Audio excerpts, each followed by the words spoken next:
Hello, everyone. Can you hear me? Stu, can you hear me? I can. Awesome. Happy Friday. Happy weekend. We made it, everyone. Um, Thank you for joining. We got an awesome session today playing with Stu. How are you today? I'm good. I'm really happy that it's Friday. Kind of been a long week getting ready for the draft and everything next week, but it's been going good. Well, thank you for taking the time. I know you guys are going to be incredibly busy. It's going to be even more difficult this upcoming week heading into the draft. I'm really excited to see what happens, though. It's going to be interesting. I agree. I think that it'll be a unique way to see how, different teams in the league are doing content. So I'm excited to kind of absorb it all while also participating. It's going to be interesting to see how the internet holds up for everyone Yes, streaming. that is a great that is something that our team has been talking about for sure. Anyway, some quick housekeeping before I hand it over to you. We have one more session coming up with Kara Kay on Tuesday of next week. She's going to talk through what it's like creating some content in the live environment with Michigan State University. Kara is an incredibly talented individual, and I can't wait to see what she's going to share. Stu, you ready? I'm going to put your presentation up here. By the way, your Cool. presentation looks phenomenal. Just Oh, the fact thank that you. that's even on brand is just incredible. But Stu, thanks Hey, again. Baton handed our over to you.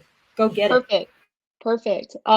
So yeah, I will give our marketing team, they've really given all the credit for these amazing PowerPoint templates. So I just get to fill in all of my info, which is awesome.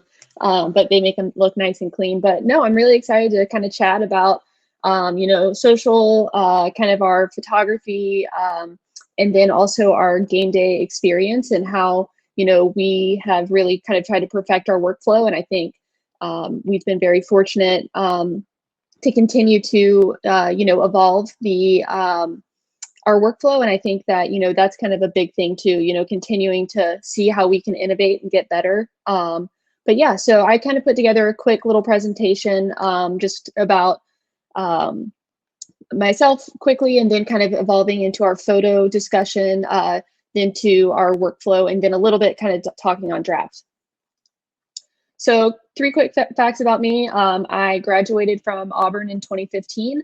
That's really where I learned about social media and sports. I was the first social intern for the athletics department, which was pretty cool. Getting that experience, learning kind of how a college was doing social media at the time. And then, that like sparked the love of like, okay, this is what I want to do. So I kind of had that aha moment when I started my senior year and got to have that opportunity, which then led me to my first role, and that was at Orlando City Soccer Club. So that was a really unique experience working in MLS. I was there for a little over a year and a half, and then I found my way into the Dolphins, and I've been there for a little over 3 years.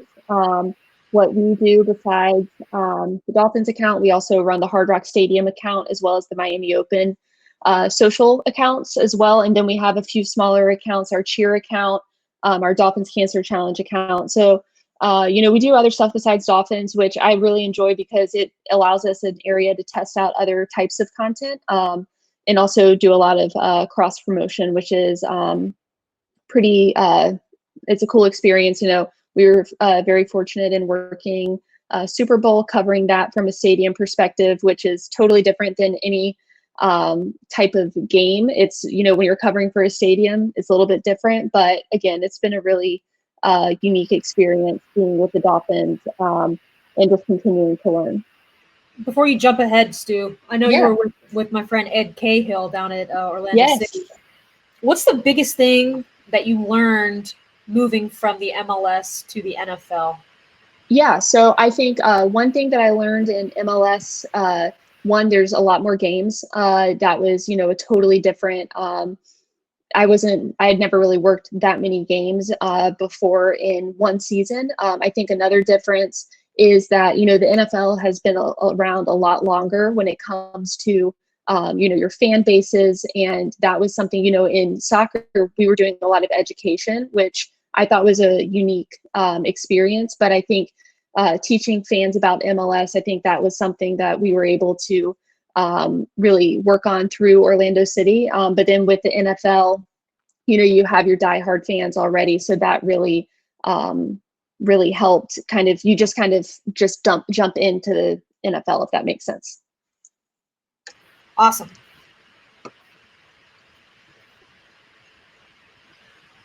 And where we are now. So this next slide that I'm going to show you, this is kind of one of our slides that we use kind of to explain what our photos used to look like. It was just, normal photography, just no photo treatment, no bug, anything like that. And then we had John Willie, who's now at Better, but he was our head photographer, and him and Surf Melendez really came and created a new type of treatment to create photos like this. So this is, these are obviously our throwback uniforms, but, and we have different treatments for throwback games versus in our normal, like our normal uniforms, as well as black and white treatments. So I love the throwbacks. They're just so clean. Like, oh, hey, you and all our fans. I mean, I love them too. So chime in here, but just like the treatment on this is just absolutely stunning. And this has actually evolved, definitely. So this is from this past season, but our throwback treatment has definitely evolved in the past few years too. I am not the creator of that or anything, but I do know that our creative team, they do constantly evolve and kind of tweak the treatment just to make sure that, especially there's different settings, if it's raining compared to when it's sunny, compared to when it's overcast, compared to when we're playing at our stadium versus on the road.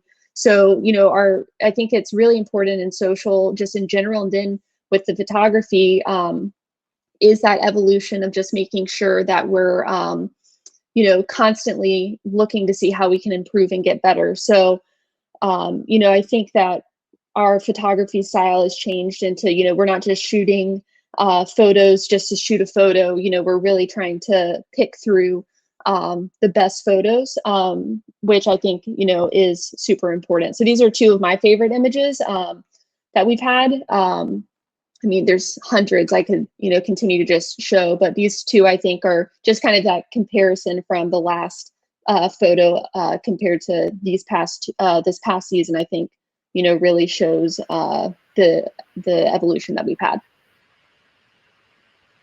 So kind of jumping next to just want to show you where our photos were and then kind of our workflow into how we get those photos to us so fast through social. So our photo workflow. So this year we were really fortunate to add a digital asset manager onto our social team.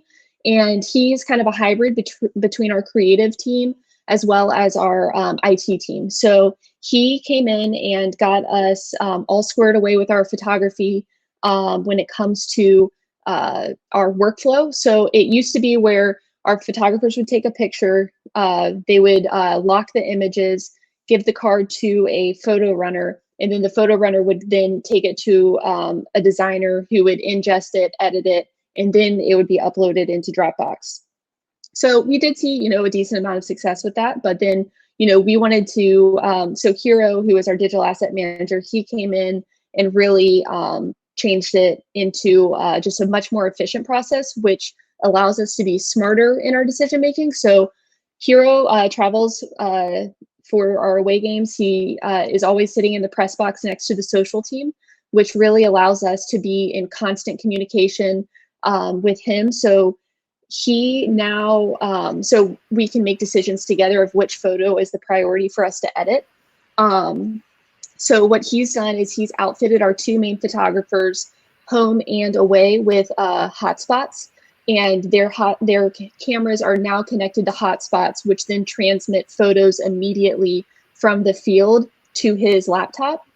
So I think the best example, because I was talking with him a little bit before this presentation, and he was saying, I was like, what's the best example we can give of just the quick turnaround time? And he said the flyover shot. So pretty much every home game we have a flyover, and that allows us to, that's where we're able to highlight, whatever the flyover is, and we can get that up within from the actual flyover to being posted on social within 2 to 3 minutes.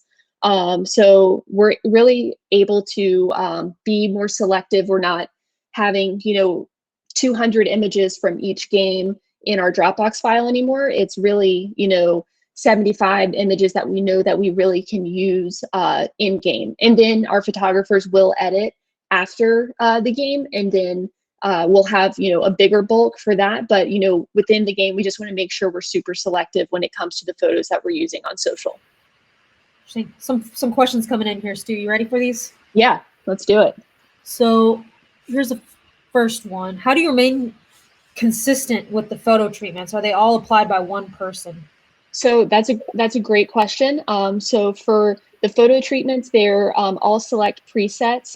We all use Lightroom to edit, and so the select presets that we all have access to. But during a game, however, it is only Hero that is editing live, and he's using the same presets. But obviously, since he is an editor, he will make adjustments if necessary. If it is like more overcast game or super sunny, so he does make those adjustments, but the treatments stay pretty consistent. Couple more questions real quick. How many team photographers are there? Are they on staff, contractors, and is there staff in addition to the photographers?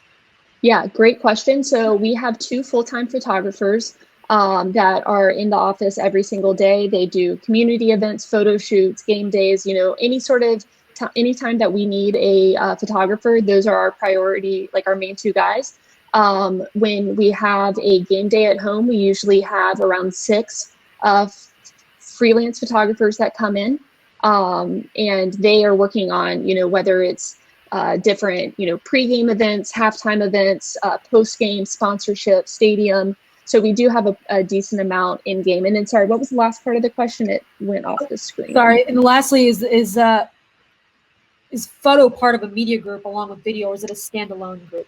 So our photo team is under our marketing department, which also houses our video and graphics team. And kind of just a little like from how our setup is, our social team is under our communications department, but we sit with the marketing team at the offices. So we're kind of that middleman, which is great because we can assist with both communication and the marketing requests.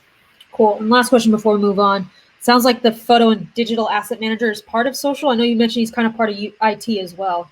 Yeah, so Hero's kind of like this amazing hybrid that I don't really know how to explain. Like, he's our go-to guy for IT requests. He's also a photographer, but his main responsibility is digital asset manager. So organizing our photos, labeling, for any department, he is the one who is labeling them so they're searchable. So that was like his biggest thing when he got here was inventorying all of our photos that used to be on Dropbox. So he is a part of social mainly when it comes to game days, but he truly does report into the photography marketing realm, and then he will assist with IT. But he's kind of a jack of all trades, and I am so thankful for him for that reason. Awesome, thanks. Cool.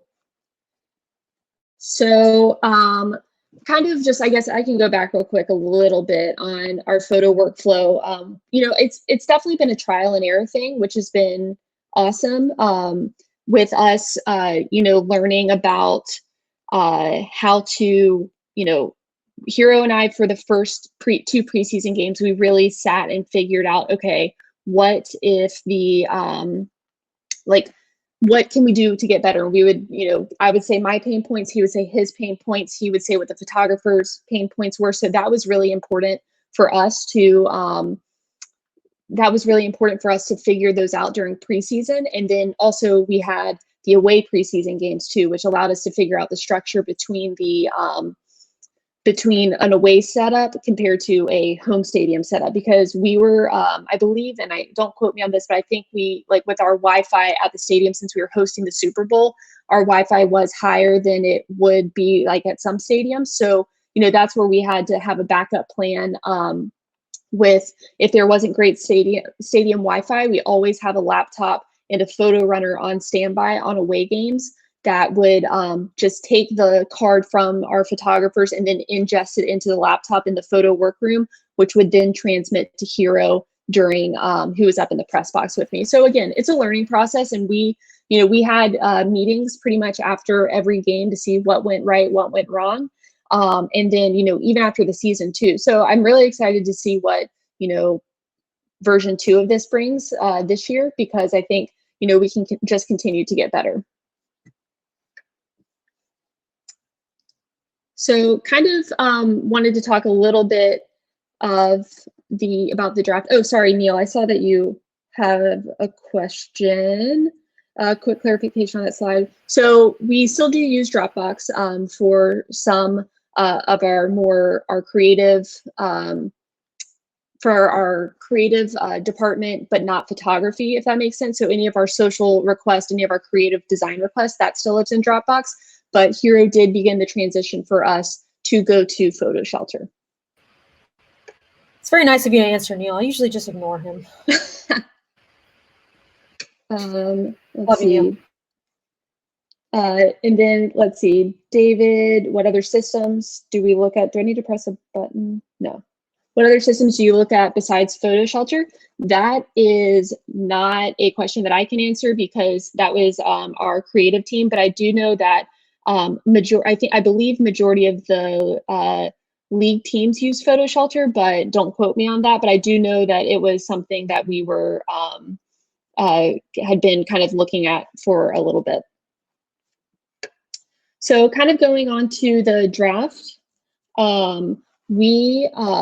So obviously the draft's been, a pretty interesting time for us in terms of the, social distancing. There was always the discussion, oh, is the draft going to be pushed back? I mean, that was just, we were kind of prepared for anything. I mean, we were ready, obviously, when it was going to still be in Vegas, to have a full content team there.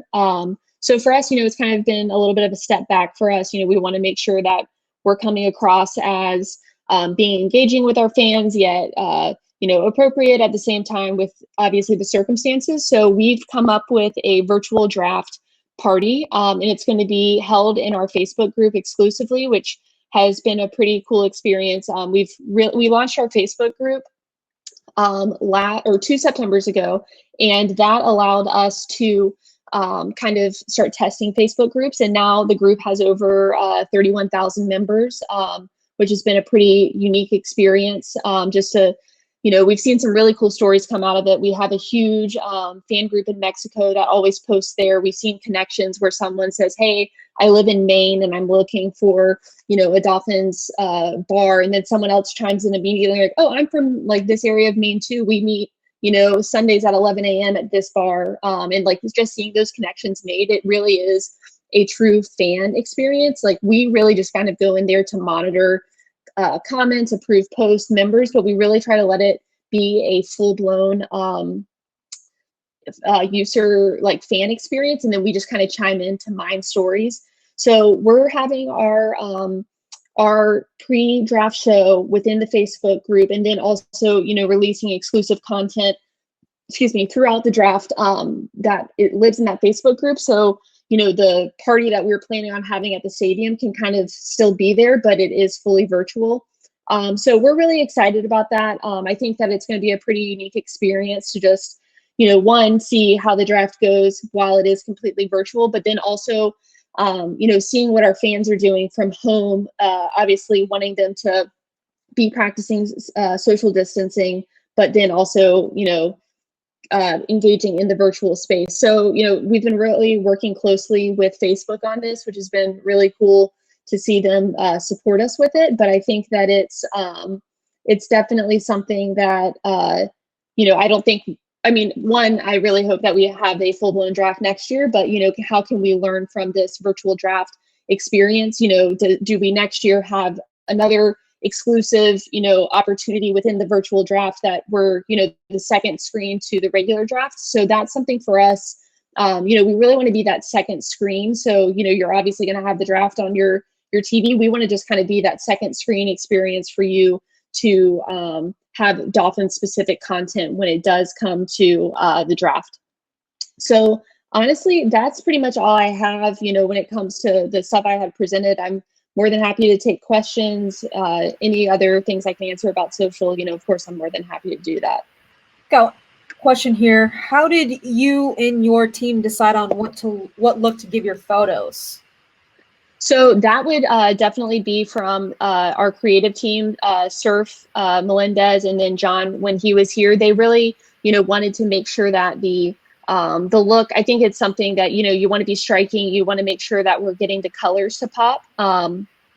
So I think that they definitely played around with those, played around with that, that look. And I think that, I think it was definitely a trial and error process. And again, like we've said, we've definitely evolved some of the throwback filters, but I think that, it is making sure that our color pops. It was interesting. When we played, I think it was either the Raiders or the Cowboys, their colors, we had to make an adjustment on the fly because their colors with our treatment, it looks like we were playing a completely different team. It was actually the Saints. It looks like we were playing the Raiders because of the color treatment that we had. And then we were playing in our white uniforms. So it was an interesting, we do have to edit on the fly sometimes, but again, it's a process that continues to evolve. Interesting. How many photos are you archiving after each game? So great question. I would say from an action standpoint, after each game, and this is just after a day of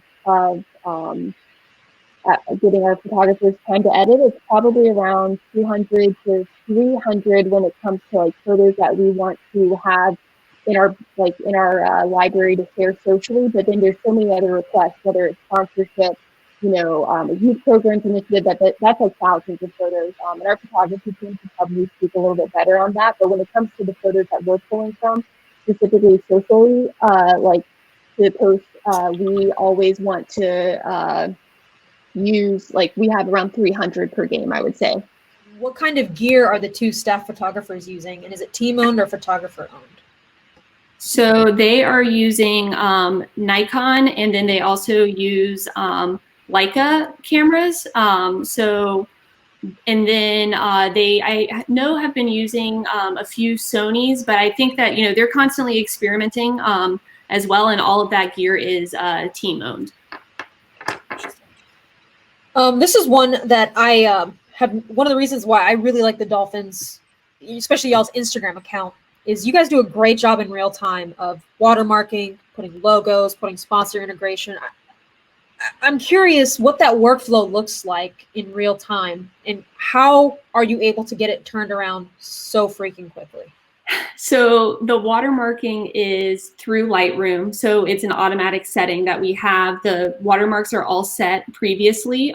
We have the specific template size for the watermarks within Lightroom. We have, different watermarks as well, whether it's a throwback logo, it's the regular logo, cheer, Hard Rock Stadium, and those settings are universal across all of our machines. So if I need to jump in and edit something, which I can't do the turnaround time that a lot of these guys are doing, but if I need to edit something, the watermark will be consistent. When it comes to our sponsorship, that is something where we really set those, the guidelines. We're pretty strict on our guidelines when it comes to our partnerships. And we have someone on our marketing team that he's kind of our, I guess, liaison between our marketing team, social team, and then the sponsorship team. So we really, when it comes to, sponsored content, any sort of graphic that a sponsor wants us to post, that has to go through our creative team. So it's still in our look. And then when it comes to any sort of, I know we had an activation this past season with hotels.com. We had a template preset where the template was approved by the partner, and we would just be able to put their hotel's template on our photos. And that was just another step for Hero to export them. But having that pre-approved and just saying, here's what your filter will look like, we will be changing the photo, and just being really, straight up with them on that is the reason we can get that content turned around so quickly. Interesting. Are you using Photo Mechanic to input metadata into the photo? That is a great question. I'm going to be 100% honest. I No, we used to use Photo Mechanic. I believe we still do, but I'm more than happy to find that answer out for you from Hero. Awesome. There's a great question. How does your video team integrate with your creative team for social content? So that's the beauty of having our video team and photography team and our graphics team sitting all alongside each other. So for us, there's a lot of ideation, whether it's, myself, anyone on my team. We're just constantly communicating. If there's, an idea we have, it usually goes to the video team, our graphics team, and then photo team. And then we kind of determine from there, does this make sense to be a photo, a video, a graphic, and then we delegate from there. But we do have weekly brainstorming meetings. And, I think that for us, we wanted to be smart about who's in that meeting. Like, we have someone from our motion graphic designer, 2 guys from video, a guy from photo, someone from social, just to keep that conversation where it's not just one-sided from just the video perspective. It's just, that's kind of their ideation time. And then from there, like, okay, here's 5 ideas. And it might be something that's just goes on TikTok, or it might be something that can go across all 3 platforms, but that's the time that, we have set time each week to brainstorm. Interesting. I'm going to keep rapid firing because these are some great questions. Keep them coming, everyone. Do you have an internal database that houses all of your photos, and what does that structure look like? So on Photo Shelter, everything is tagged, whether it's Hero setup keywords, so I can type in Hard Rock Stadium external, and I can get any sort of photo that is an external shot of the stadium. I could type in Devontae Parker touchdown, and I can get any photo of him catching a ball in the end zone or running into the end zone.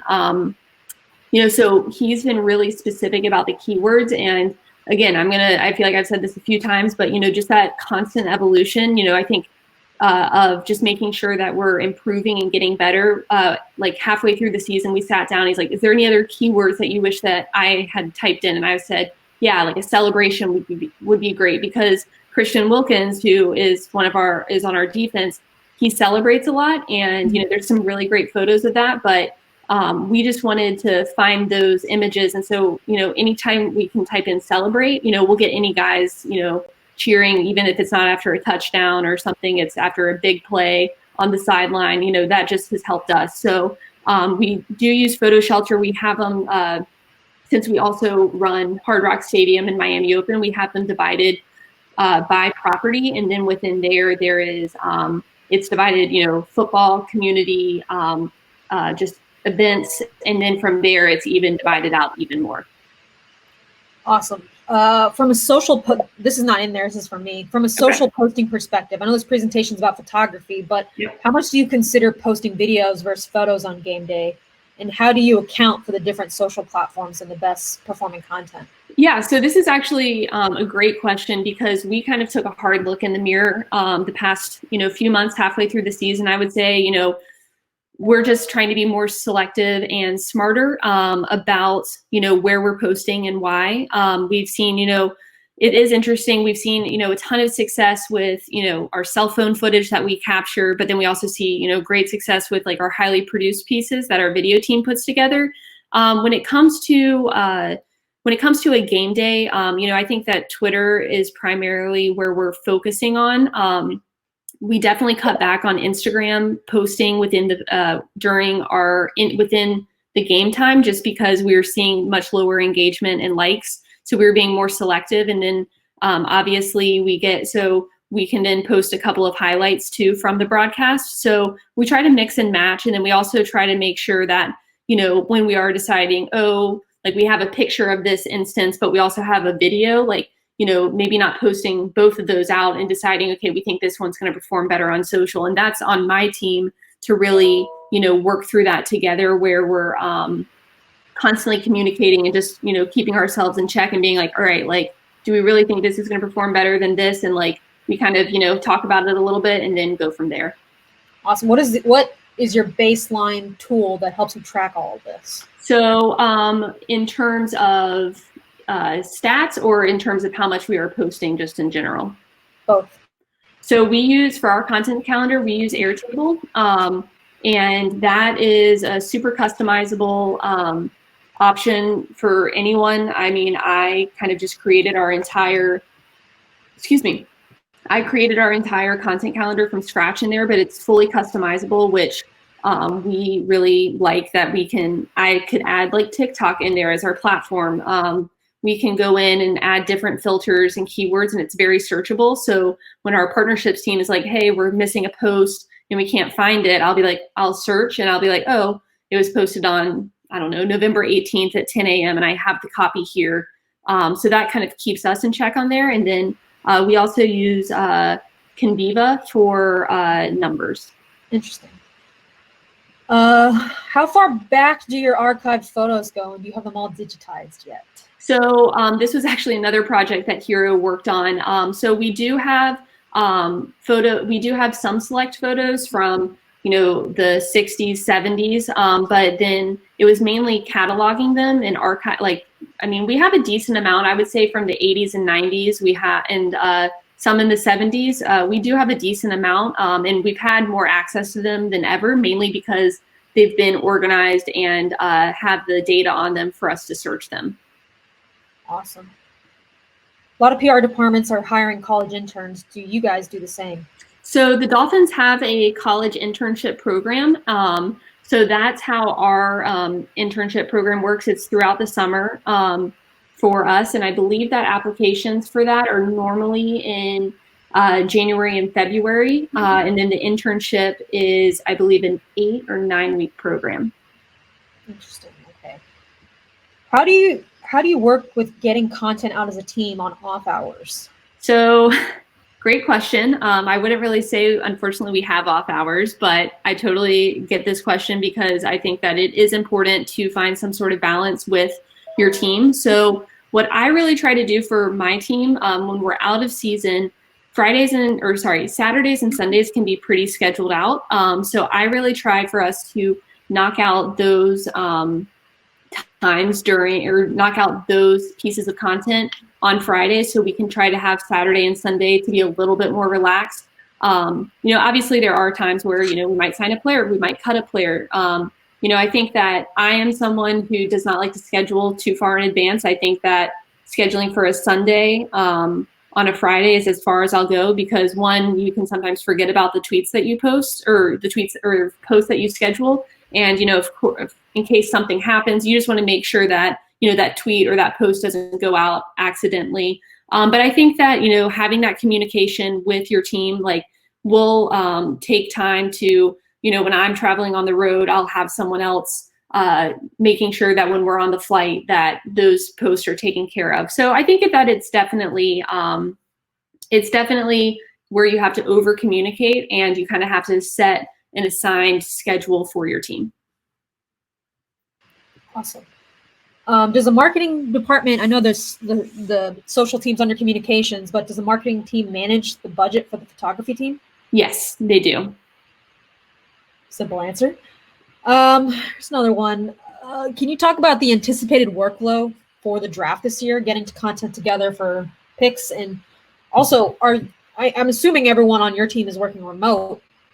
Are you all just going to be on some sort of Zoom hangout? Yeah, so we're all remote, and so I think the biggest thing we've learned in the past with the draft is, to prepare as much as possible, pulling assets.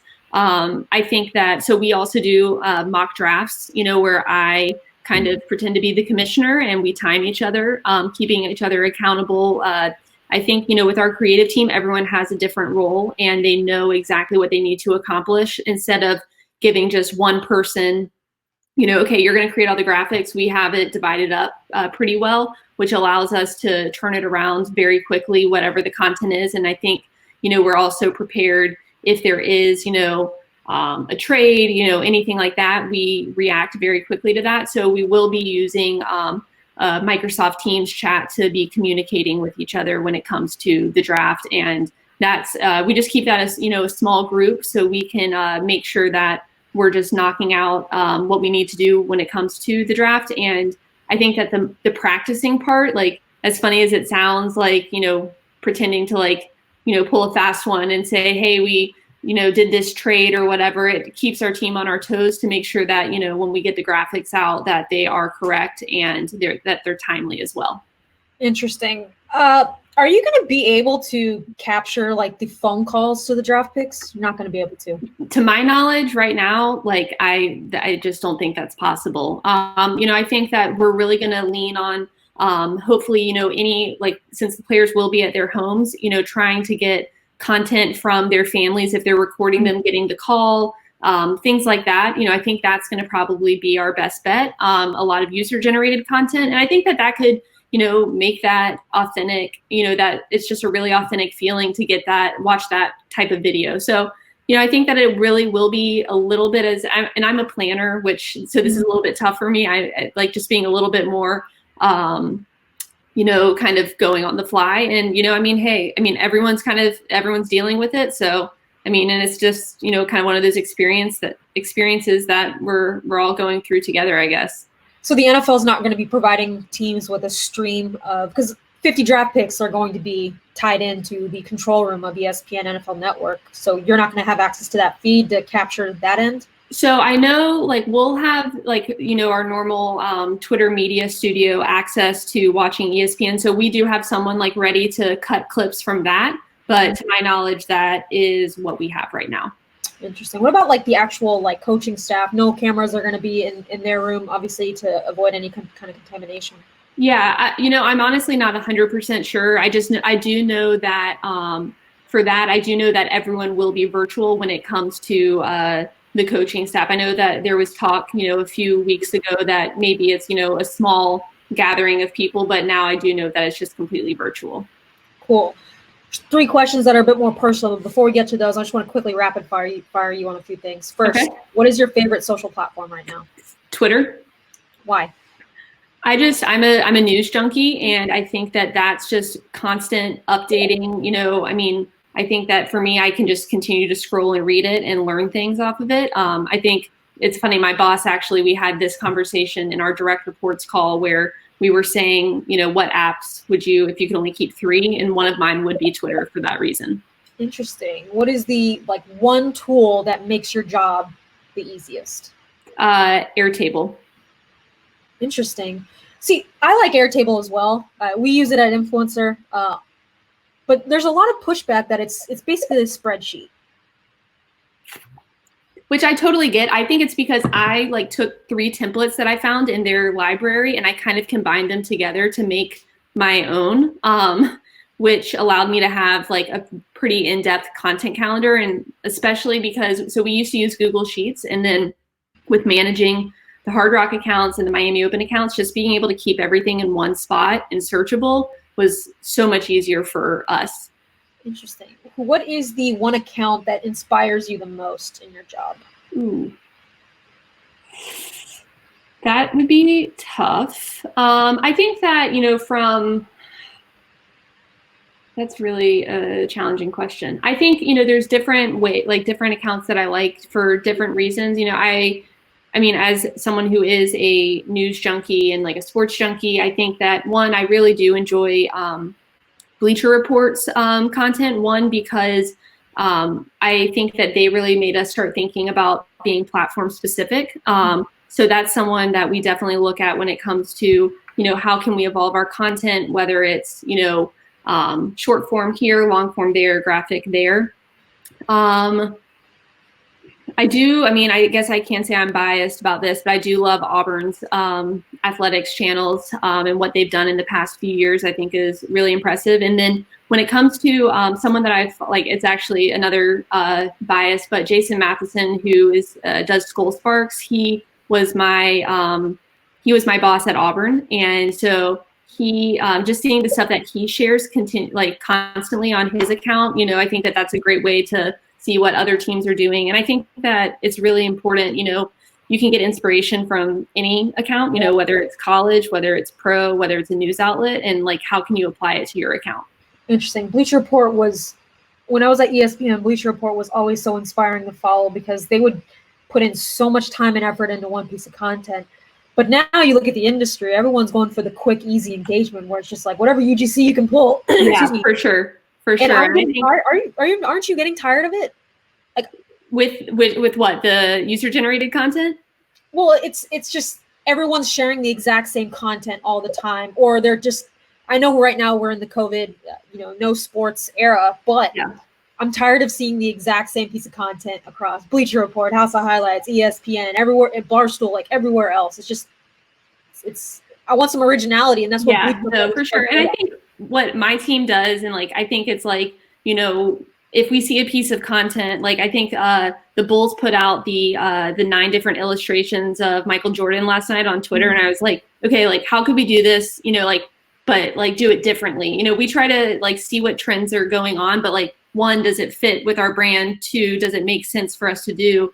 And 3, like, could we do it in a unique way so it's not the same exact thing that someone's seeing on social? But I totally get what you're saying. I think, yeah, with the everything in COVID too, like it does kind of, right now it's just, I feel like rinse and repeat, but I think it's just because, yeah, there's not a lot going on right now.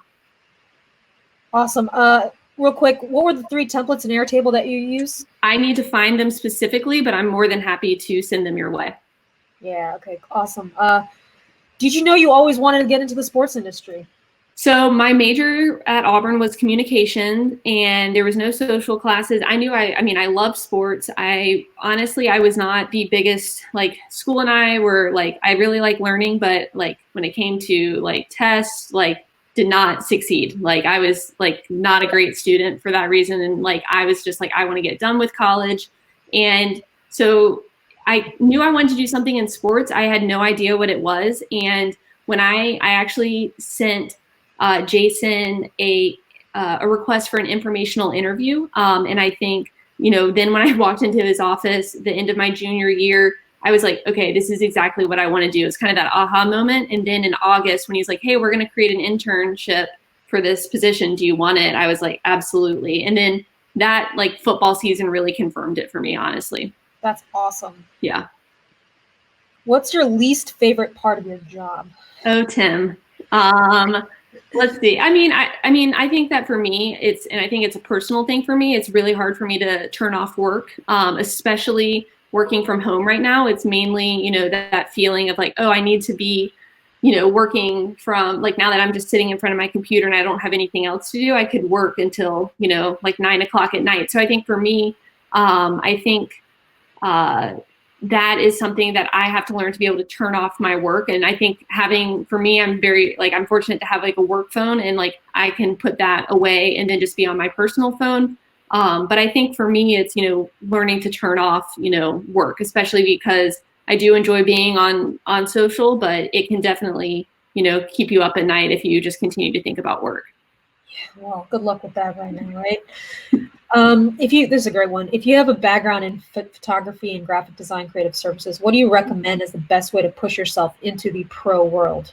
So I know that the NFL and MLB have an LCC program, and that is the League Content Correspondent program, and that's a great way to get involved into the professional sporting world. So kind of a little bit of background on that is where you are working for the league and you're assigned to a team. And we have 2 photographers or 2 content creators at each game, one designated for the home team, one designated for the away team. For me, I really need, social content, whether it's shot on the cell phone or a DSLR, but it's a great opportunity to be able to, showcase your photography, being able to network with other people. So I think that program is definitely a great way to get involved. And then also I think like I was someone who reached out to, especially in college, I reached out to a lot of people within the athletics world, setting up informational interviews, talking to people about, what they did in their career, what I could learn from it. So I think, it's a little bit awkward to just, say, hey, can I like reach out just to talk to you about your career? But, people, like we all understand what it's like to go through this, like trying to get into the sporting world. And I think that, making that leap is really important. Agree, which fits into the next question. Do you at the Dolphins have internships that you normally do for college students? So we do have the internship program, which is in the summer. We also have, which we consider staff assistant positions, and those are year-long positions within specific departments. So we have both of those options. One is for the summer, and then one's year-round. Awesome. Stu's the last question. You mentioned learning a lot from other college and sports league accounts, but which two NFL teams, so you're going to give a shout out to a couple of other NFL teams, would you follow because of their creativity?